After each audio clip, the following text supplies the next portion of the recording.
Hello, my name is Alad Zohar with Making Space in Music, and today we'll be talking about count-ins and cutoff. So before we start, I'd really recommend going back and watching video 1 on posture and how we stand and present ourselves. And that's because it's very crucial that you look as confident as possible when counting in or cutting off an ensemble, so that you can ensure that everyone is as focused and attentive on where these cue ins or cue outs happen.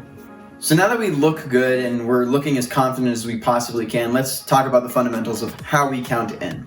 And in general, when counting in, it'll always be in a phrase of 8. So that phrase of 8 will traditionally be beat on the first beat, the third beat, and then 5, 6, 7, 8. The count process that I traditionally say is just 5, 6, 5, 6, 7, 8. And when you are counting in an ensemble, you traditionally won't need to say anything out loud unless they're beginners as well and need that sort of verbal cue. So to go over the actual count-in, let's go ahead and work in our 4/4 pattern. We're going to work in our slower focal point first, and then we'll talk about the stop time as well.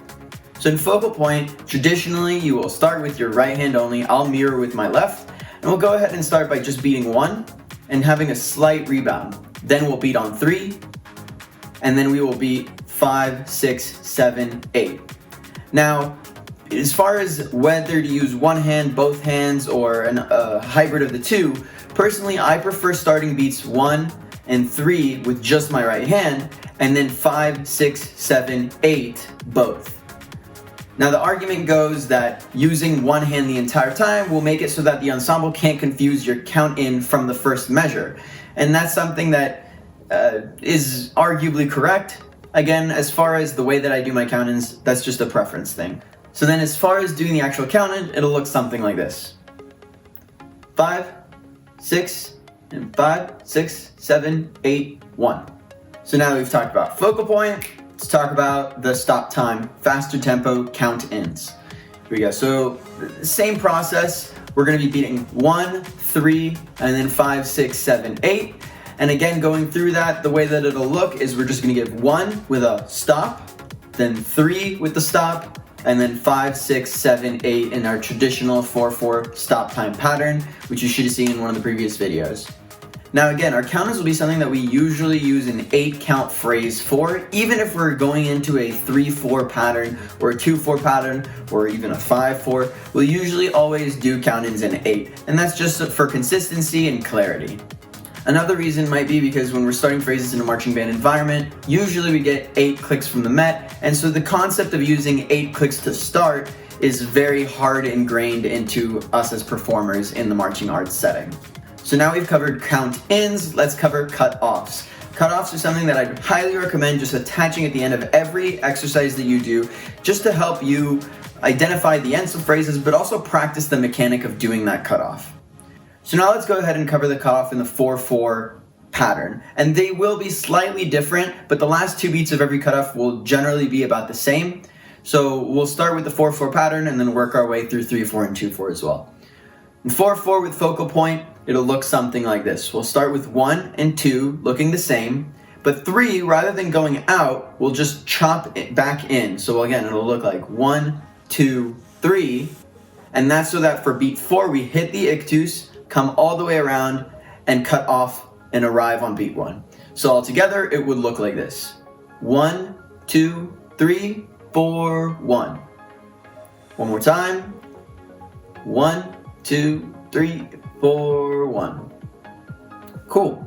And if we look at the stop time, it'll look somewhat similar.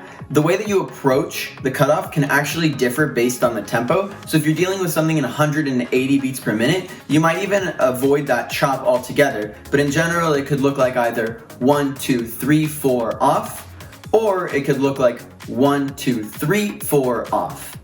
The issue with doing that stop is sometimes the subdivision gets lost in translation, so it is important to judge how much subdivision you really need to provide to your performers, because if they are a more experienced group and can interpret a cutoff by anticipating it, it might be something that you can get rid of altogether and do something along the lines of 1, 2, 3, 4 off.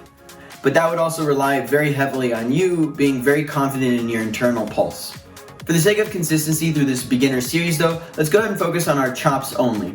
So now that we've talked about 4/4, both in focal point and stop time, let's talk about 3/4. 3/4 is going to be mechanically very, very different from what you would do when you're conducting a traditional 3/4 pattern in stop time and in focal point. So for our 3/4 focal point, let's go ahead and take a look. I'll actually bring my ictus back out, and I'll go ahead and do my beat 1 inward to prep for beat 2, which will chop, and beat 3, which will come around. So we'll always have that chop and then the bring around to cut off mechanic. Again, looking at this, instead of doing the traditional 1 and bouncing straight up, we'd go 1 inwards, 2 would chop, and 3 would come out, and we'd finish. So altogether, it would look like this.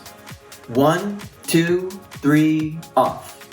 So for 3/4 stop time, you can either choose to continue with the chop chop pattern depending on how you take advantage of that tempo, which would basically just be that focal point but at a faster tempo, so it would look something like 1, 2, 3, off.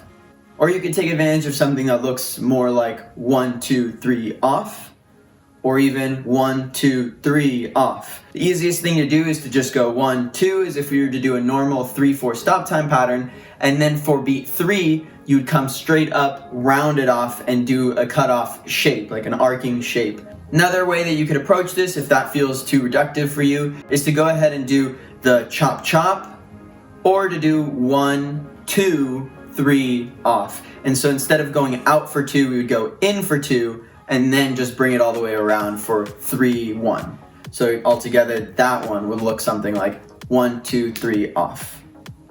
For 2/4, if we're looking at 2/4 focal point, it'll look something along the lines of 1, 2, off, where 1 will come in, 2 will go all the way around, and 1 will land back down. And if we're looking at our stop time for that, we could do 1, 2, off. We could even do 1, 2, off. Both of those are valid options and something that you can check out and practice on your own.